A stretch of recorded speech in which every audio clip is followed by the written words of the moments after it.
Thank you all so much for joining us today.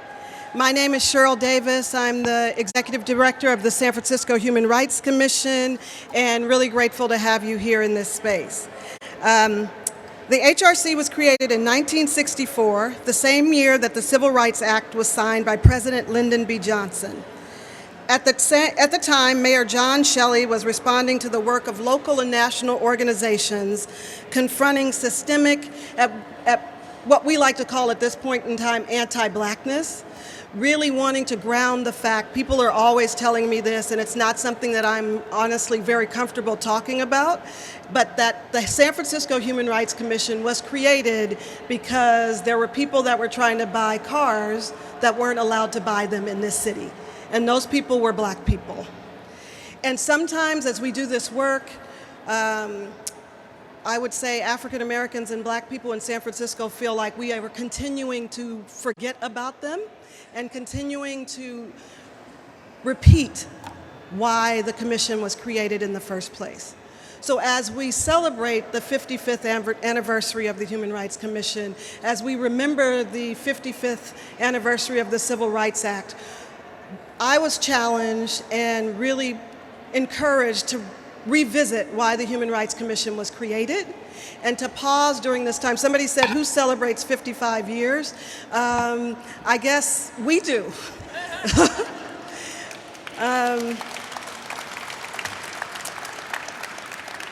It is an off year, but I'm going into my third year at the Human Rights Commission, and I felt like this was a good time to pause and recognize the intention to call out what so often when I'm in community I've been called out to recognize. And I'm really grateful at this point in time to have an amazing administration and leadership that has created programming that is inclusive and that is focused on creating opportunities for everyone, creating a space for everyone, and being very intentional about that. And I'm grateful to be in this work with our mayor, London Breed, who, as an African-American woman who grew up in San Francisco, knows firsthand what it is to be Black in San Francisco. I'm sure she's seen The Last Black Man in San Francisco more times than any of us seated here right now, and knows people's fears of that becoming a reality. And I'm happy that she's okay with having this conversation, that she's okay being in this space, and that she not only has lived that experience, but is trying to make sure that the experience is for the future, having been a part of the out-migration task force that was formed years ago, but being committed to making sure that everyone is counted and represented and celebrated. So thank you so much, Mayor London Breed. All right. Well, thank you all so much for coming, and thank you for your patience in starting this event.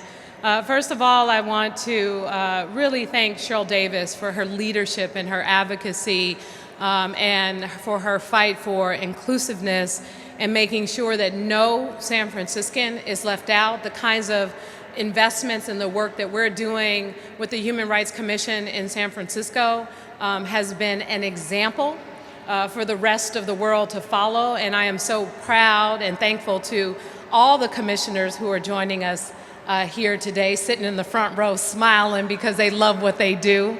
Thank you all so much for being here to help celebrate 55 years of the Human Rights Commission in the city and county of San Francisco. And yes,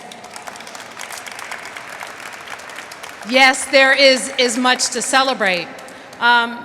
Cheryl mentioned the Out-Migration Task Force that was started about 10 years ago. We're celebrating 10 years of the Out-Migration Report. But what was not mentioned was the fact that I, along with a few other folks on the Redevelopment Agency Commission, felt it was important to do something more than talk about the challenges that so many people in the African American community face. And we can't be afraid to have those hard discussions, because the fact is, when you look at the data and you see what has happened over the years, specifically to the African American community in San Francisco, we know that we still have more work to do. when you look at the fact that, sadly, so many of our young African American boys are dropping out of high school, so many of them, sadly, are ending up dead or in prison, this is not a new conversation. There needs to be new solutions to address this issue. And this is why I'm excited about the work that is happening at the Human Rights Commission. And also in looking at what's happening all over the country and how, in particular, sadly, we have a president that has taken us back 60 years, that's taken us back with a lot of his homophobic policies, his policies that have really attacked our immigrant community. And the need for the Human Rights Commission is so important now more than ever to make sure that we stand together, that we support one another, that we push forward the kinds of policies and we analyze those policies and make sure that they work for the communities that they're intended to work for. I am so excited about what we're going to be doing in the future in this city. And in particular, I want to take this opportunity, and Cheryl will tell you a little bit about some of the celebrations that are going to be occurring and some of the great things that we're going to be doing to highlight the work. But I want to take this opportunity to make a special announcement because we are taking things a step further. Currently, we are going to hire for the Human Rights Commission Ms. Felicia Jones, who will help connect departments and review the recommendation of the Out-Migration Report and really hold this city's feet to the fire. She's been doing it with so many great initiatives, whether it's working with SEIU as someone who works for the Sheriff Department, and the Coalition for Justice for Mario Woods, and all the amazing work that she has been doing to hold the city accountable, to do right by not just our African American community, but people who oftentimes feel neglected. We're so excited and happy to have you in this work. Thank you so much, Felicia, for joining us.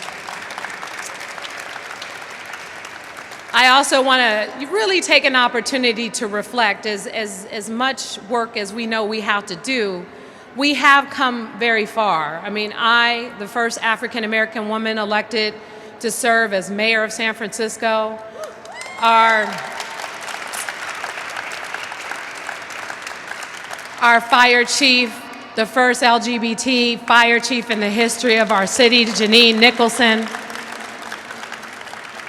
We have so many incredible members of our Board of Supervisors, and you'll be hearing from them soon, but I want to thank President of the Board, Norman Yee, for being here, as well as Sandy Fewer, two incredible leaders who actually grew up in San Francisco, went to public schools in San Francisco, served on the school board in San Francisco, and still doing the hard work for the residents of San Francisco.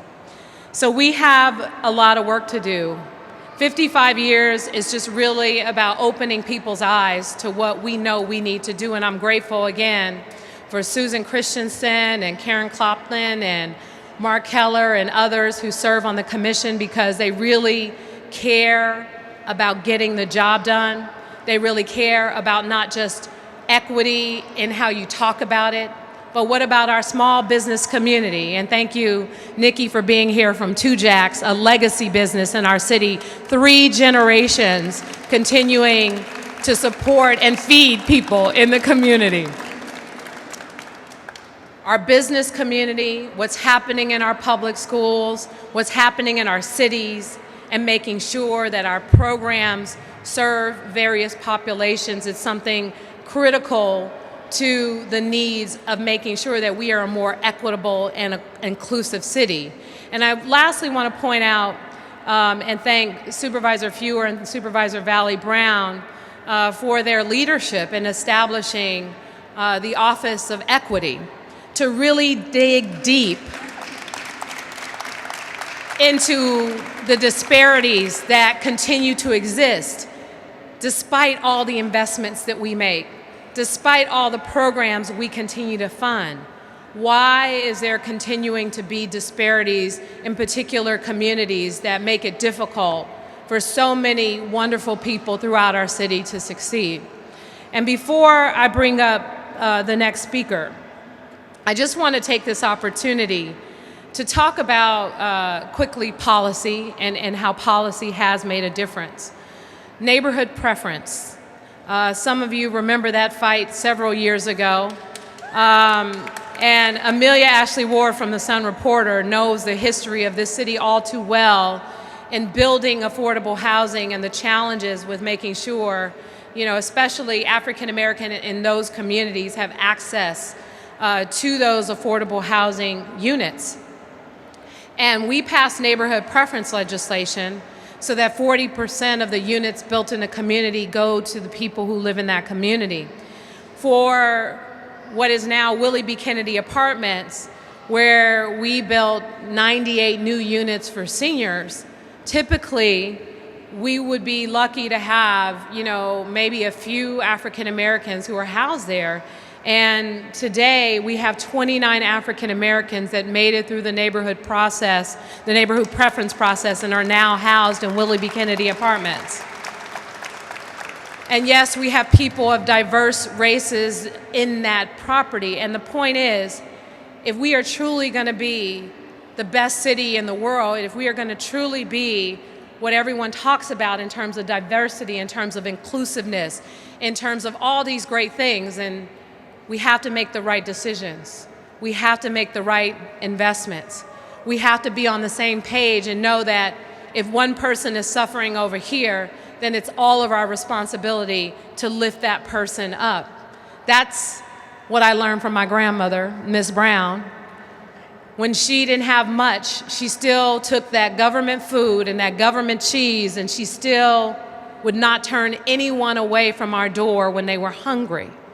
And that is what San Francisco is about. We have work to do, of course, to get to a better place. But in celebrating this incredible milestone with all of these amazing leaders who are here with us and serving San Francisco, I know we'll get there sooner rather than later. Thank you all so much for being here. And with that, I want to bring up the supervisor from District 5, Supervisor Vallie Brown.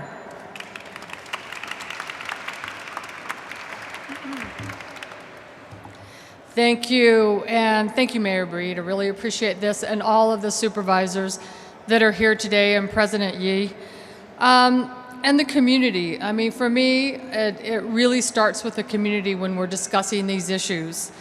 And I'm so proud to see the legacy of the Human Rights Commission evolve over the last 55 years. And hopefully, there'll be another 55 years that it will keep moving forward.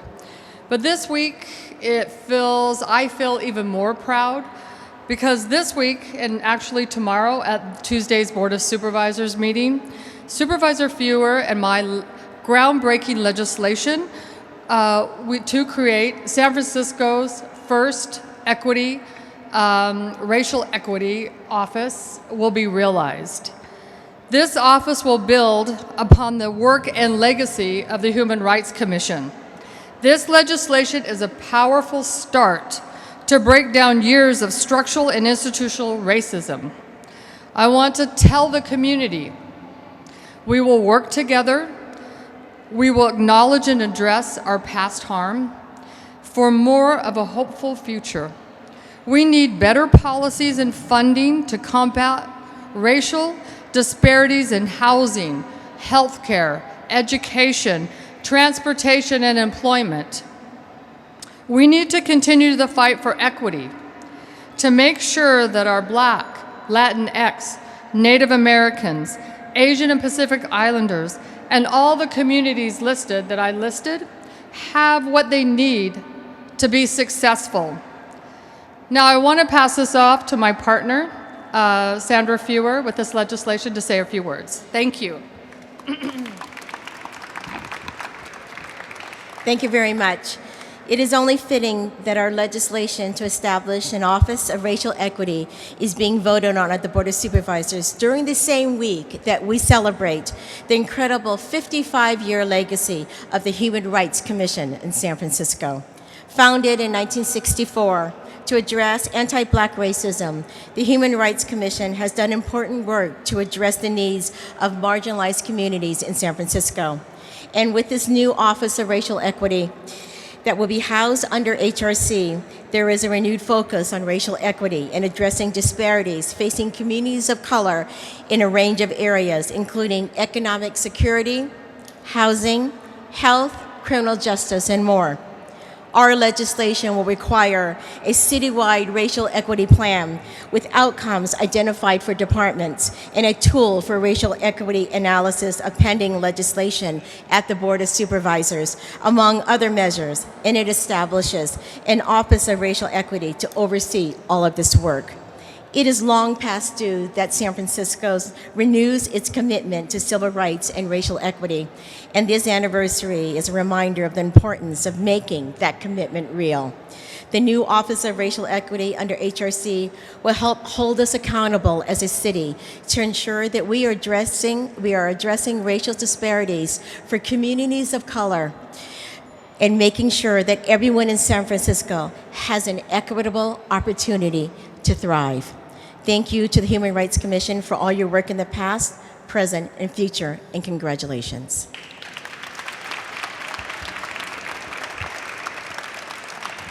Thank you, Supervisor Fewer. And I just also want to take this opportunity.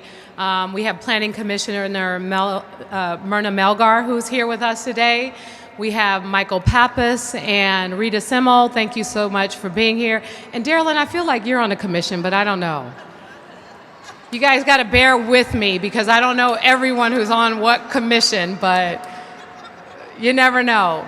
But I also want to take this opportunity to recognize someone who I'm actually going to be swearing in after, I think, this particular event, a new commissioner for the Human Rights Commission. Thank you so much, James DeLuca, for being here with us today. And with that, I'd like to introduce the supervisor from District 10, Supervisor Shamann Walton. Good afternoon. Let's give it up for 55 years of the Human Rights Commission. You know, I've been given 2 minutes to talk about the unfinished agenda for Black folks here in San Francisco. And that unfinished agenda actually goes back a couple of hundred years. It goes back to slavery. It goes back to Reconstruction. It goes back to segregation period here in this country and what was supposed to change and happen after Brown versus Board of Education. And it definitely goes back to major reports that we've had right here in our own city. The unfinished agenda and the out-migration report, which a lot of folks in this audience, some of us on the back end have worked on for, at this point, a couple of decades now, to make sure that the wrongs that have happened to us in this city, and in particular, people of color, people in the LGBT community, immigrants, and people who have had a different starting point than a lot of other folks here in this city and this country. But with that said, it is an exciting time for us because we do have policies in place now that are focused on putting actual resources in to addressing the things that have been promised from reports. Programs like Black to the Future that provide resources for organizations that serve Black families to be able to work together more seamlessly. Programs like Roadmap to Peace, where we're bringing the organizations and community and the Latino community together, where they get to set their own agenda for the policies that are needed to improve the lives of Latinos here in San Francisco.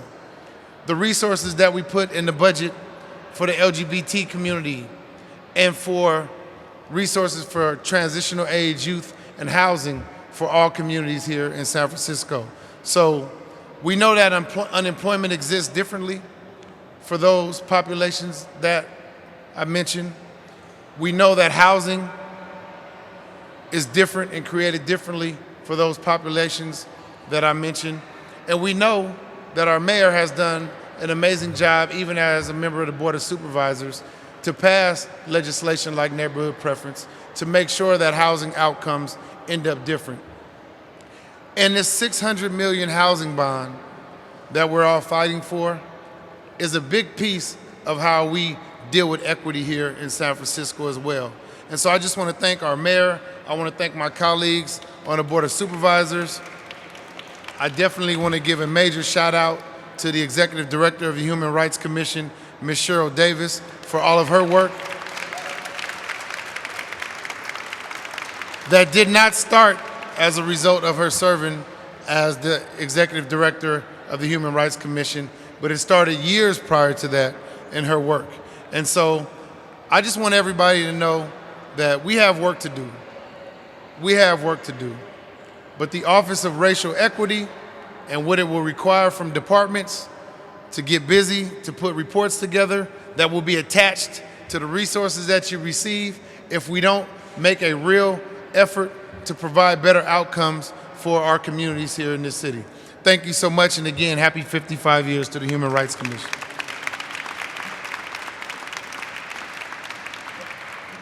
So again, thank you to all of our previous speakers. I want to, as we get ready to, there are two final speakers that we want to have, and as we do that, just recognizing that that we do this work with our commission, and I wanted to recognize the commissioners that are here with us today. The chair of the Human Rights Commission, Susan Christian, our newest addition to the commission, James DeLuca, Commissioner Karen Clopton, Commissioner Jason Pellegrini, and Commissioner Mark Kelleher. So thank you so much for being here today. And Commissioner Ampon is joining us as well. So our commissioners do this work and they help advance it, and I wanted to just be able to show the impact of the work. And our former commissioner, Michael Pappas, when we talk about this work, we cannot talk about it without talking about the intersectionality of race and gender and orientation and socioeconomic levels. And so Commissioner Pappas supported us, was an amazing member of the commission, and I just wanted to afford him a couple of minutes to say something about the work that he started at the commission that he's now continuing to work on. I was going to say with Department of Aging and Adult Services, but I know there's a pending name change. So, Commissioner Pappas.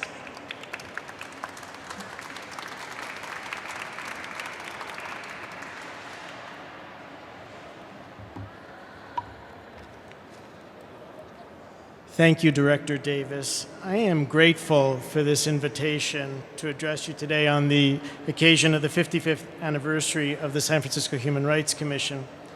I was privileged to serve on the commission for over 6 years. As one of Mayor Lee's very first commission appointments in 2011, and his very last commission appointment to the Commission on Aging and Adult Services just a few days before he passed away. They were exciting years to be addressing issues of human rights in our city. During that time, we saw the pendulum swing on some very serious and pronounced issues, from Prop 8 to marriage equality, and simultaneously from a devastating recession to a prosperous tech boom. Add to that the increase in the outmigration of the African American community, and an emerging Black Lives Matter movement, and local instances that prompted justified vocal concern over law enforcement's excessive use of force.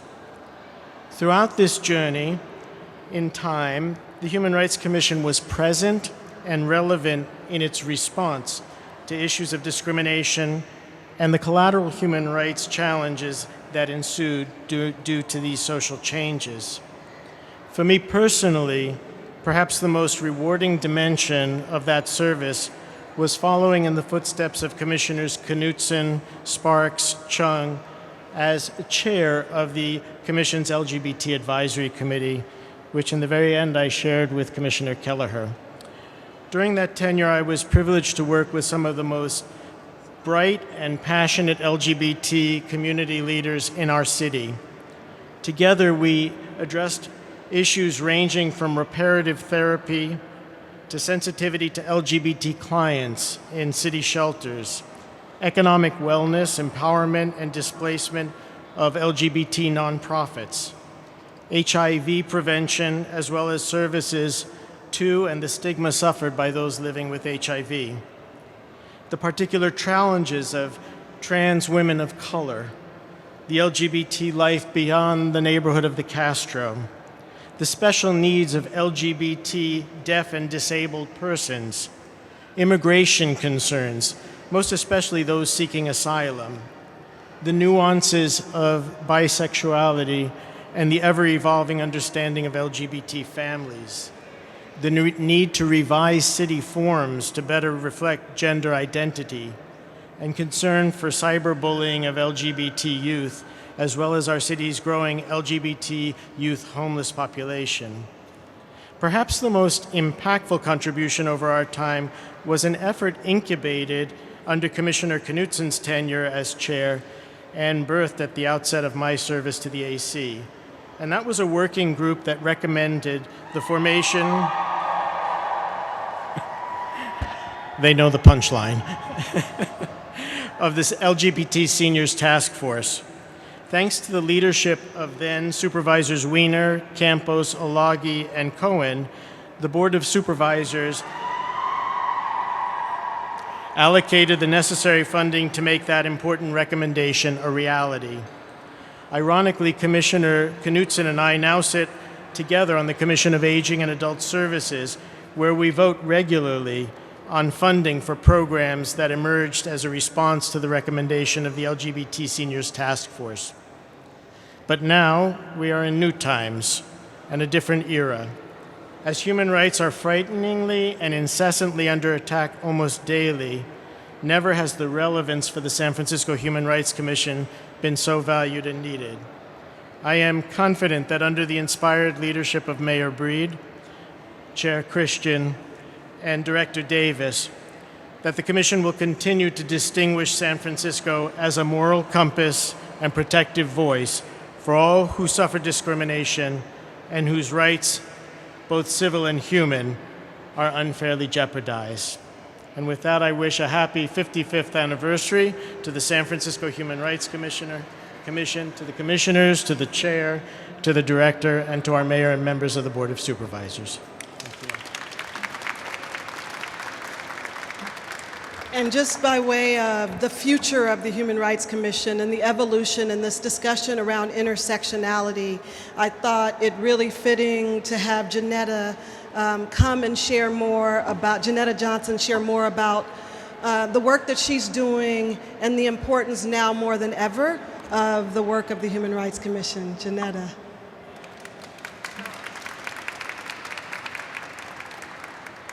Hello, everyone. Thank you all. I wanted to say thank you to Mayor London Breed. Thank you to the Board of Supervisors and Cheryl Davis. At TGIJP, I'm the executive director at TGIJP, and we work with Black trans women coming out of jails and prison, Black trans, gender nonconforming, non-binary trans people coming out of prison. And one of the reasons why the work is so important and I'm so passionate about it, because I also am a formerly incarcerated person, and I spent time in jail and in prison. And during my time in jail for 13 months, I noticed that there were so many Black trans women like in and out of jail. And during my period of time, I knew that I had made a bad decision, and I knew that I was going to get back out eventually, and I knew that I needed to create a change. So that's when we developed our reentry program for trans, GNC, non-binary people coming out of jails and prison. And we are working through the support of the HRC in providing employment opportunities for trans people coming out of jails and prison. And I think that one of the biggest issues that I have faced is housing them. It's very, very challenging for me to employ them and they have no housing, because the housing is so difficult in the city and county of San Francisco. And I've been going to a lot of different HSA and HSA meetings trying to make a request that when trans people come out of jails and prison, they have a more immediate access to some type of comfortable bed space, because a lot of people don't know that trans people experience a lot of physical and sexual trauma while on the inside. So I'm really happy and grateful that we have an opportunity to create this employment structure, and that our homes SF for trans people is happening. I thank everybody that's been involved in making that happen, because Black trans women face a lot more disparity than people really understand. A lot of discrimination and stuff like that. And that's why we are doing the best that we can to create more opportunities for their safety and welfare. So I just want to thank everybody here that contributes in this work. Thank you.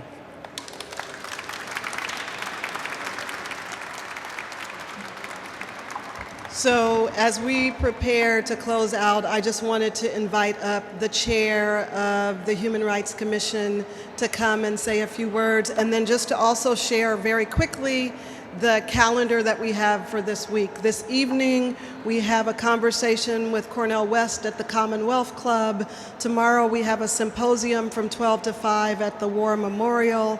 On Wednesday evening, 6 o'clock at the SF Jazz Center, we will celebrate 55 years, recognizing some of our leaders and having a little bit of music.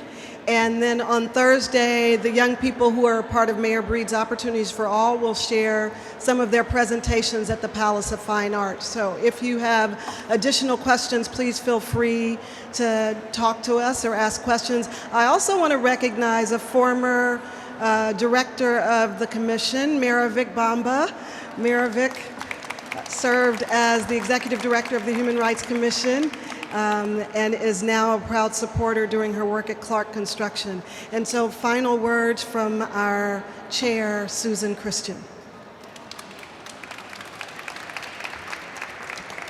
Thank you, Director Davis, former Commissioner Davis. I had the privilege of working with Cheryl for several years as commissioners on the Human Rights Commission before we convinced her to take on this role, which we are thrilled that she is in, and she's done so much for the city since she's been appointed to be the executive director. And one of the things that I appreciate most about Cheryl's work is that 55 years Human Rights Commission started to deal with anti-Black discrimination in the city. And what we found ourselves at 50 years looking at the same problems, maybe just in a slightly different way, happening to Black people in the city and people who are otherwise disadvantaged as well, but particularly Black people in the city Black communities continuing to suffer the same kinds of discrimination. And so clearly the question and the issue of structural inequality and structural discrimination has not been addressed in a way that impacts and prevents this kind of disadvantage. And that has been my passion, the thing that I really want to try to accomplish here in my time on the Commission, and specifically as chair of the Commission, to look for ways, and the mayor talked about programs that work, that provide outcomes, looking for ways where we can actually interrupt and address structural problems so that we don't continue to replicate the inequality. And the Human Rights Commission over the last at least 10 years, I think, has been the commission itself and the people who've worked on the advisory committees have made a major contributions to not only the city but national conversation about inequality. The LGBT, and I'll say LGBTQ right now, I don't think we've officially changed the name, but the LGBTQ Advisory Committee over time was instrumental in producing several reports that have been picked up nationally and internationally. And this is work that came up from the community through the commission. We have the agency and we have the commission. And so it's incredibly important work. And also Ban the Box started with the Human Rights Commission, the Equity Advisory Committee. And now that's also something that's traveled nationally and gets stronger and stronger every year in different places. And one of the things that I am personally most proud of is that we instituted a pilot under Mayor Lee to deal with implicit bias. And so we were able to, it was an idea that we had at the commission. I brought it to the commission. I wasn't the first person to think about this, obviously. But we were finally able to get a pilot program going with the mayor's support and the support of the city family. And we found, and Kimberly Papillon, I'm just going to give a shout out to her because she's an incredible, incredible person, academic and researcher. We were able to work with her to create a program, and the mayor funded it. So that was an amazing thing, and I know now that the Department of Human Resources is administering a program, and I really look forward to hearing about how it's going and seeing what we're doing with it now. But it's that kind of thing that the Commission has done and can do, and I'm hoping, and we're all looking for ways to continue to do that as we move forward. So I want to thank everybody who's here and all the community members who over time have supported, cajoled, criticized, lobbied the Human Rights Commission, and it's going to continue, and I'm grateful for that as well. But we have a lot of work ahead of us, but I really do feel like we are now getting at programs that will address structural inequality. So Cheryl, I'm going to hand it back to you, For those who are staying, we are going to be in room 201.